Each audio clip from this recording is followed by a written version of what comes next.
Baik, Bismillahirrahmanirrahim. Assalamualaikum warahmatullahi wabarakatuh. Selamat sore, Bapak Ibu. Eh, saya Muhammad Adi Arta Sasta, salah satu dosen Prodi S1 Bioteknologi, Departemen Sains Terapan FIPUM, akan melakukan eh, membuat video pengajaran sebagai salah satu pernyataan diri dosen dalam unjuk kerja Tridharma Perguruan Tinggi atau PDD UKT PT sebagai salah satu syarat sertifikasi dosen. Adapun mata kuliah yang akan saya ajarkan untuk video ini adalah mata kuliah Bioenergetika dan Metabolisme, di mana kodenya adalah NBTK 236103, di mana mata kuliah ini di dalam program studi S1 Bioteknologi termasuk dalam rumpun mata kuliah kimia, yang di mana mata kuliah ini diampuh pada semester 4, yang juga menjadi mata kuliah yang sifatnya wajib. Adapun capaian pembelajaran yang akan dicapai dalam mata kuliah ini adalah mampu menyampaikan gagasan menggunakan konsep bioteknologi untuk mengidentifikasi, menganalisis, dan mengambil keputusan secara tepat pemanfaatan biodiversitas tropika di bidang bioteknologi industri, kesehatan, dan lingkungan berdasarkan analisis data dan informasi dengan menampilkan perilaku sebagai warga negara yang bangga dan menghargai keanekaragaman di Indonesia. Adapun kemampuan yang diharapkan dari mata kuliah ini khususnya untuk topik metabolisme lipid adalah di mana CPMK-nya memahami jalur metabolisme primer asam lemak dan lipid serta kelainannya, yang di mana sub CPMK yang akan dicapai adalah memahami pencernaan, mobilisasi, dan transportasi triasil gliserida. Berikut merupakan materi pembelajaran ya yang akan saya ajarkan untuk video pengajaran kali ini mengenai pendahuluan ataupun overview jalur metabolisme lipid, pencernaan dan transportasi lemak, lipoprotein, dan terakhir hubungan obesitas dengan metabolisme lipid. Adapun sistem dan metode pembelajaran yang akan saya buat adalah merupakan sistem pembelajaran sinkronus dengan memanfaatkan platform meeting online Zoom, serta di mana metode pembelajarannya berupa lecturing yang dikombinasikan dengan diskusi kelas dan penugasan.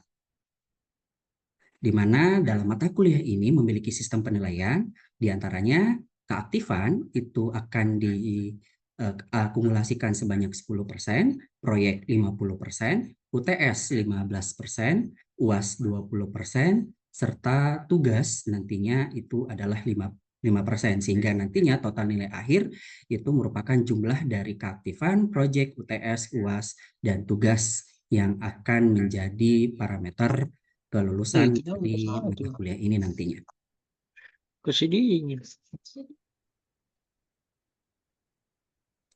Baik, berikut merupakan video pengajaran saya bersama mahasiswa program studi S1 Bioteknologi angkatan 2023. Saya mulai. Bismillahirrahmanirrahim. Assalamualaikum warahmatullahi wabarakatuh dan selamat sore adik-adik mahasiswa. Waalaikumsalam. Waalaikumsalam. Selamat sore, Bapak. Oke, bagaimana kabarnya adik-adik? Alhamdulillah Bapak baik. Alhamdulillah. Hai. Ya, semoga nantinya selama pembelajaran kita hari ini kalian bisa fokus, kalian bisa menyimak dengan baik ya apa yang nantinya akan saya sampaikan. Well, minggu lalu kita sudah belajar mengenai metabolisme karbohidrat dan hari ini kita sudah masuk ke materi berikutnya yaitu metabolisme lipid. Tentunya dalam metabolisme lipid ini kita akan bagi menjadi dua pertemuan, di mana pertemuan hari ini kita hanya membahas mengenai pencernaan dan transportasi lemak saja. Nanti minggu depan akan kita bahas lebih lanjut mengenai metabolisme lipid itu sendiri. Oke, sebelum kita membahas mengenai pencernaan dan transportasi lemak, ya, sebagai overview, ya, seperti yang tadi saya sampaikan bahwasanya minggu kemarin kita sudah membahas nih mengenai metabolisme karbohidrat, di mana yang telah kita ketahui bahwasanya dalam metabolisme karbohidrat tentunya dibutuhkan sebuah proses agar karbohidrat-karbohidrat kompleks yang nantinya kita makan diubah menjadi karbohidrat sederhana seperti glukosa misalnya yang nantinya bisa diserap di dalam tubuh dalam yang nantinya juga dari glukosa itu diubah menjadi asetil koenzim A yang selanjutnya masuk ke dalam siklus Krebs dan diubah menjadi molekul-molekul energi yang diperlukan untuk sel sebagai energi untuk berproliferasi ataupun aktivitas-aktivitas sel lainnya. Nah, begitu pula juga dengan metabolisme lipid. Tentunya makanan-makanan yang kita makan yang mengandung lemak akan diubah dulu dalam bentuk sederhananya ya menjadi asam lemak, menjadi gliserol yang kemudian nantinya ya ketika sudah dalam bentuk molekul sederhana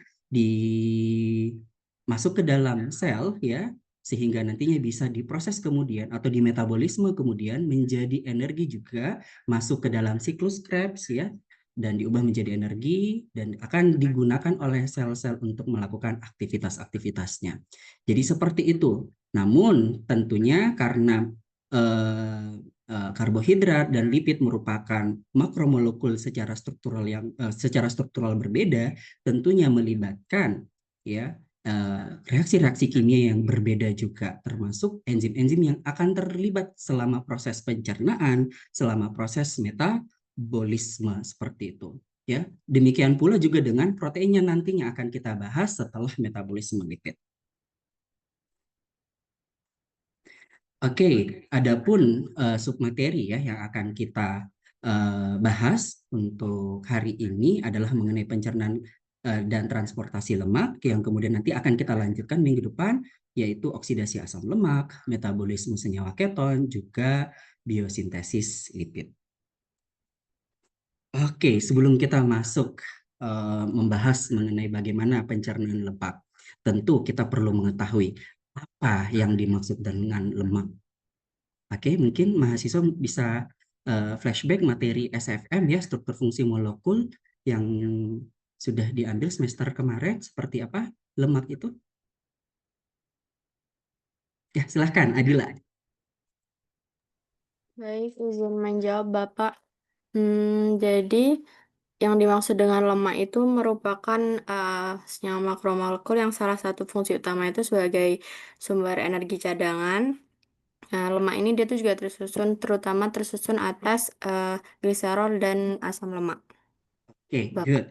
Jadi terima kasih Adila ya. Dari jawaban Adila kita menggarisbawahi bahwa lemak ini merupakan makromolekul ya, dimana kalau kita sudah berbicara makromolekul berarti adalah senyawa kompleks besar ya, senyawa yang perlu untuk diubah dalam bentuk kesederhananya agar bisa tentunya diserap di dalam tubuh ya, sama seperti karbohidrat ya dan protein ya. Lemak juga termasuk dari ketiga makromolekul yang dimaksud.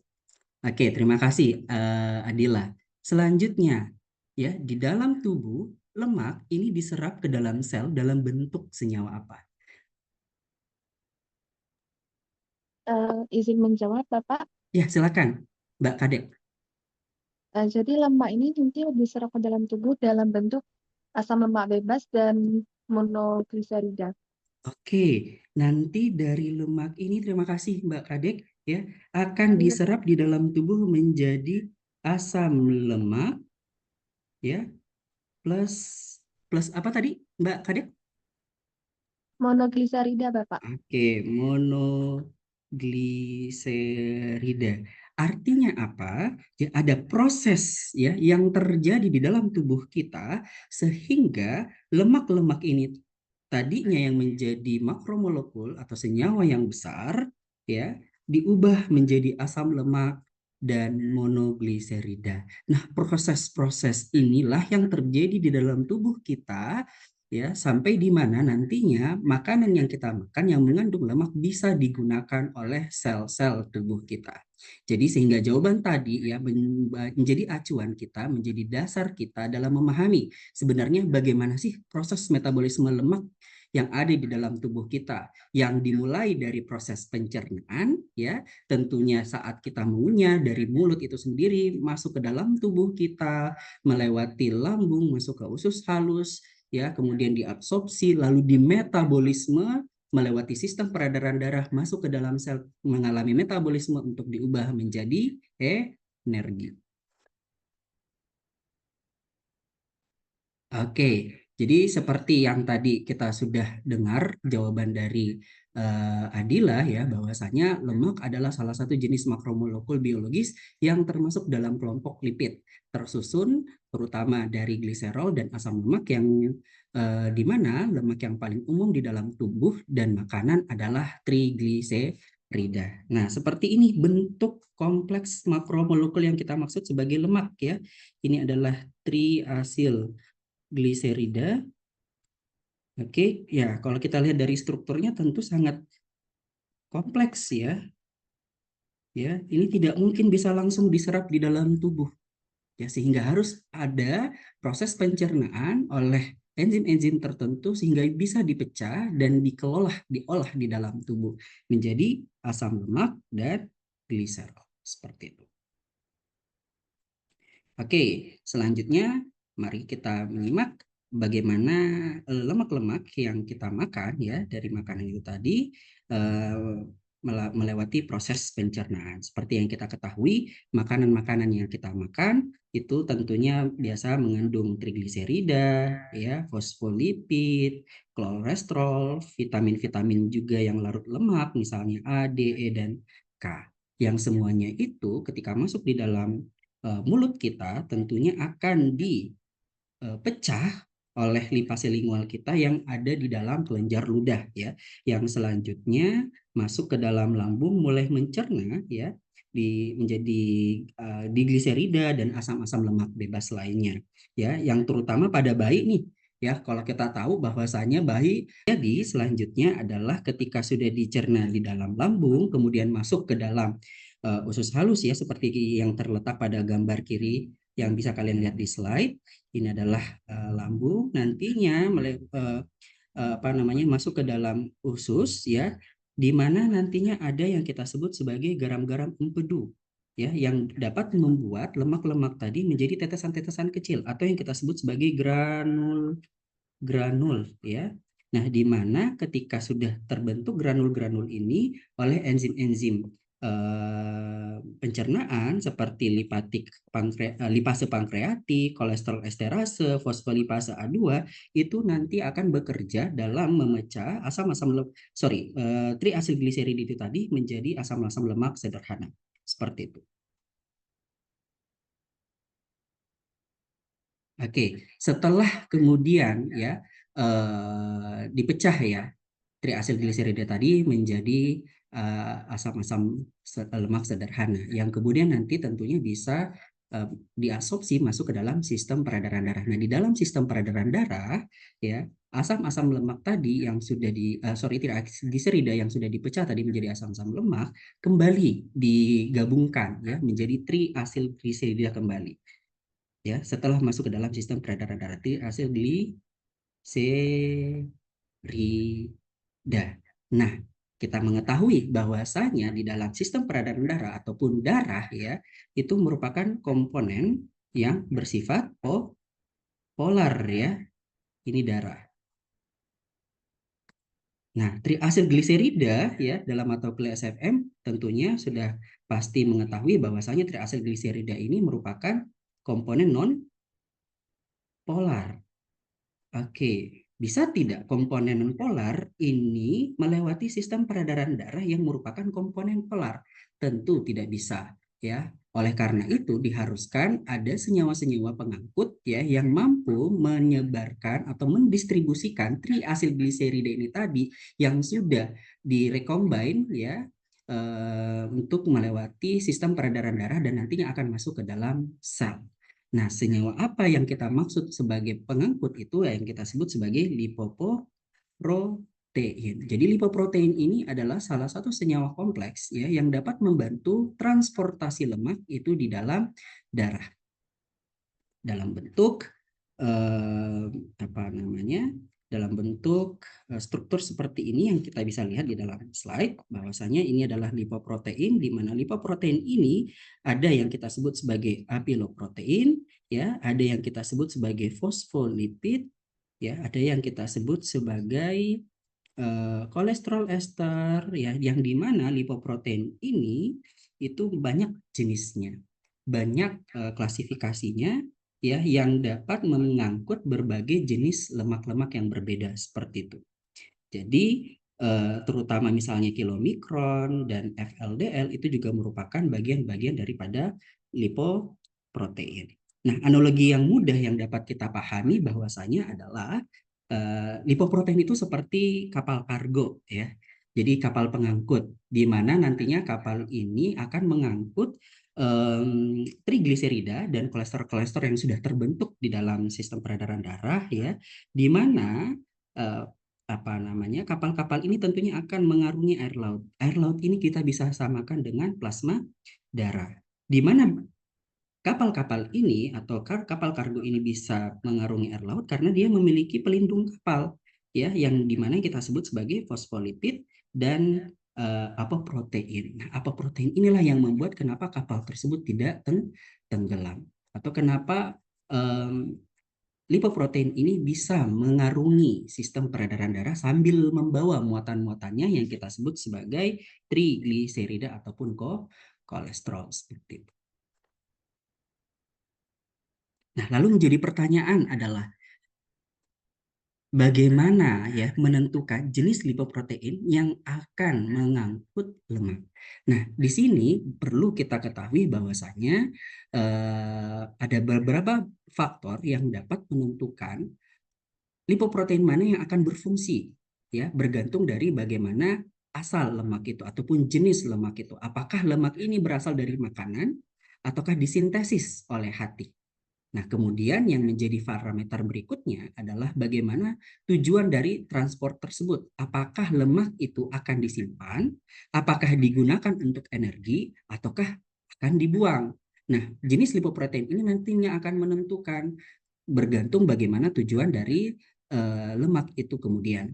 Selanjutnya, bagaimana dominasi dari kandungan lemak yang nantinya akan dibawa. Apakah lemak ini lebih banyak mengandung trigliserida ataukah lemak ini lebih banyak mengandung kolesterol. Yang kemudian yang paling menentukan bagaimana lipoprotein ini yang akan yang akan bekerja adalah lipoprotein apa bergantung dari bagaimana apiloproteinnya, di mana jenis apiloprotein ini yang melekat dapat menentukan fungsi dan target-target sel kemudian yang nantinya akan masuk ke dalam sel untuk melakukan yang namanya proses metabolisme lipid kemudian.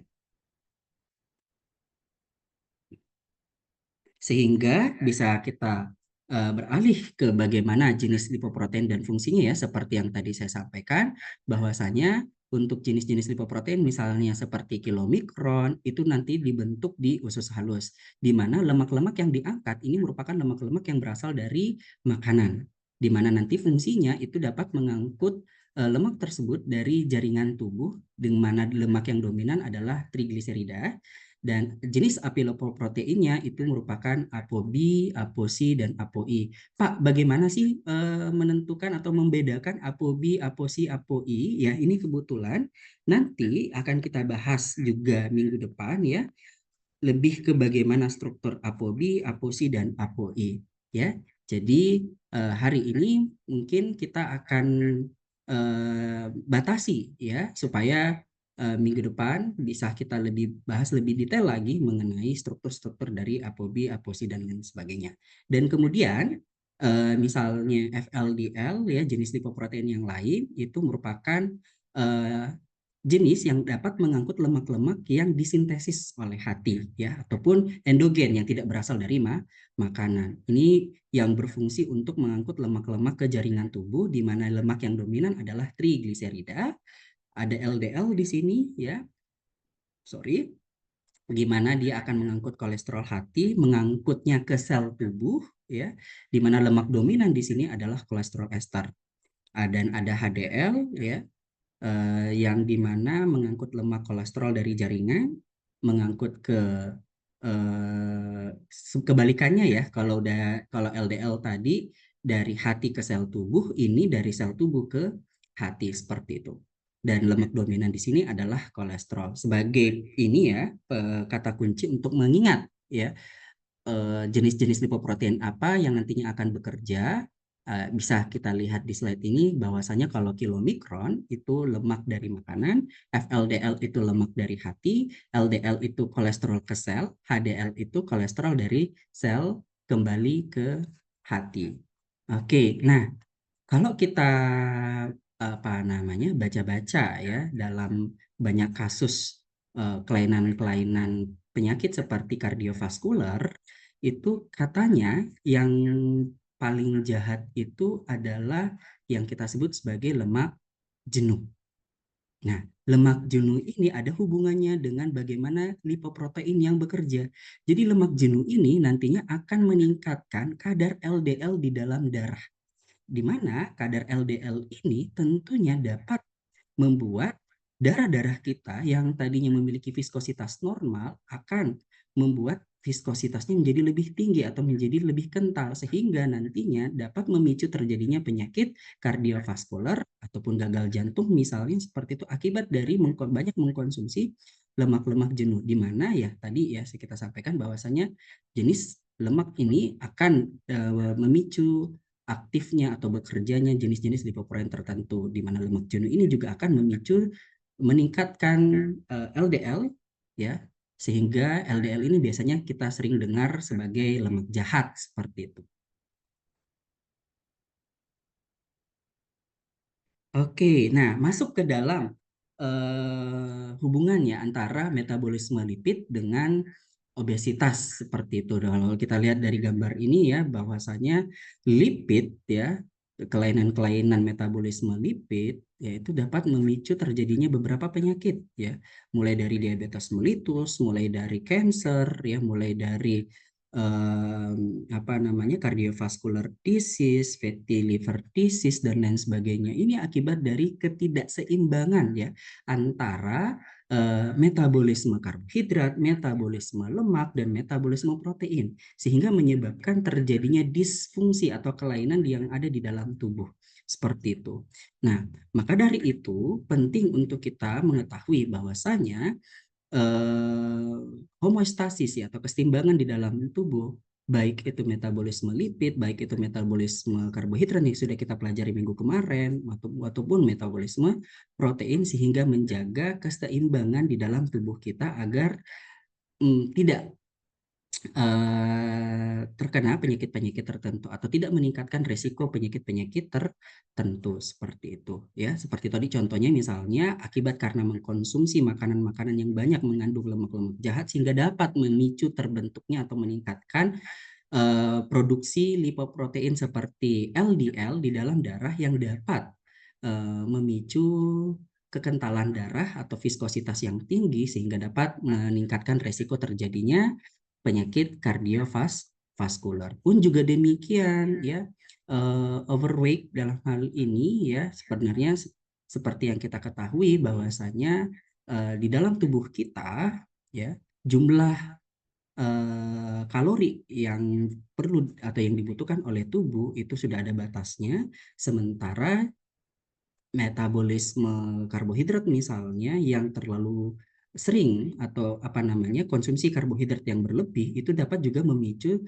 sintesis atau metabolisme lipid. Nah, ini nantinya akan kita pelajari minggu depan ya, mengenai bagaimana sintesis sintesis lemak yang berasal dari kelebihan karbohidrat seperti itu. Nah, itu juga ada hubungannya. Maka dari itu juga dapat meningkatkan resiko penyakit metabolik ya, kita sebut sebagai metabolic disorder, di mana penyakit-penyakit yang diakibatkan karena adanya kelainan metabolisme tersebut, ketidakseimbangan antara metabolisme karbohidrat, metabolisme lipid maupun metabolisme protein seperti itu. Oke, nah seperti tadi yang saya sampaikan ya, jadi apa yang menjadi dasar kenapa LDL itu disebut sebagai lemak jahat. Jadi ini adalah artikel sudah lama sebenarnya artikel ini 1997, tapi ini menjadi rujukan ya mengapa temuan sering mengkonsumsi lemak-lemak jahat justru akan meningkatkan LDL di dalam darah. Nah, di sini bisa kita lihat dari grafiknya bahwasannya terjadi peningkatan seiring dengan terjadi peningkatan LDL juga terjadi blood viskositas atau kekentalan ya. Nah, sebaliknya ketika terjadi peningkatan dari konsentrasi HDL, justru viskositasnya akan menurun. Nah, inilah yang kita maksud sebagai kenapa LDL ini disebut sebagai lemak jahat, ya. Sementara HDL ini disebut sebagai lemak baik. Ya, karena itu tadi ya keberadaan lemak keberadaan LDL ini dapat memicu terjadinya kenaikan viskositas pada darah, sementara adanya HDL, kenaikan HDL ini dapat memicu terjadinya penurunan viskositas pada darah sehingga terhindar ya dari risiko penyakit kardiovaskular seperti itu.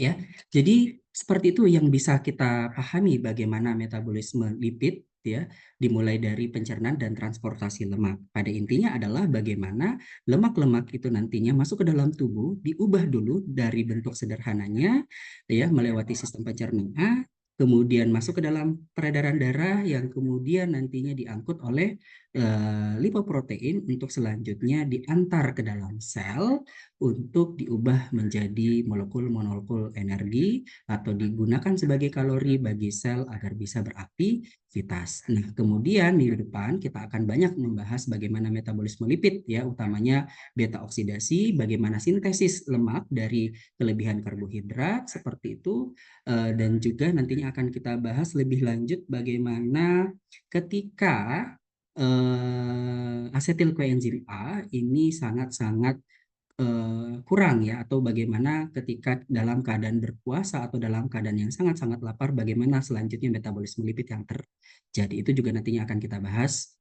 minggu depan. Oke, jadi seperti itu yang bisa saya sampaikan. Mungkin sampai saat ini ada yang mau ditanyakan terlebih dahulu. Yang paling memicu terjadinya obesitas karena kelebihan asupan karbohidrat ya. Jadi karena kita sudah tahu bahwasanya dalam rata-rata per hari manusia dewasa cuma membutuhkan 2000 sampai 2500 kalori, sehingga ketika ada kelebihan asupan karbohidrat nantinya sisanya itu nanti akan memicu terbentuknya sintesis lemak dalam bentuk triasilgliserida yang kemudian dapat disimpan dalam bentuk jaringan lemak seperti itu. Nah, ini nantinya akan kita pelajari lebih lanjut minggu depan, Mbak Sylvia, ya, mengenai sintesis asam lemak lewat dari kelebihan asupan metabolisme karbohidrat seperti itu, asupan karbohidrat seperti itu. Ya, terima kasih atas pertanyaannya. Kemudian, ya, berkenaan dengan diskusi kita tadi, ya, mengenai pencernaan, saya sudah menyematkan beberapa soal, ya, beberapa diskusi mengenai metabolisme lipid, tentunya pencernaan metabolisme lipid yang saya sudah sebutkan di Sipejar. Silahkan ya dibuka Sipejarnya masing-masing, didiskusikan. Jadi ini kebetulan tugas kelompok ya, jadi sudah saya share juga nama-nama kelompoknya, silahkan didiskusikan. Kita nanti langsung ke Sipejar saja ya untuk sama-sama diskusi. Sudah ada saya sematkan pertanyaan-pertanyaan untuk kita diskusikan bersama. Jadi setelah ini kita akan ke Sipejar ya. Oleh karena itu, saya akhiri dulu untuk sesi sinkronus kita. Saya mohon maaf kalau misalnya ada salah-salah kata. Semoga apa yang kita pelajari dapat bermanfaat untuk kita semuanya dan menjadi acuan untuk kita dapat mengetahui lebih lanjut materi-materi berikutnya. Saya akhiri. Wabillahi taufiq wal hidayah. Wassalamualaikum warahmatullahi wabarakatuh. Waalaikumsalam Waalaikumsalam warahmatullahi warahmatullahi wabarakatuh. Terima kasih, Bapak. Terima kasih, Bapak. Terima kasih, Bapak.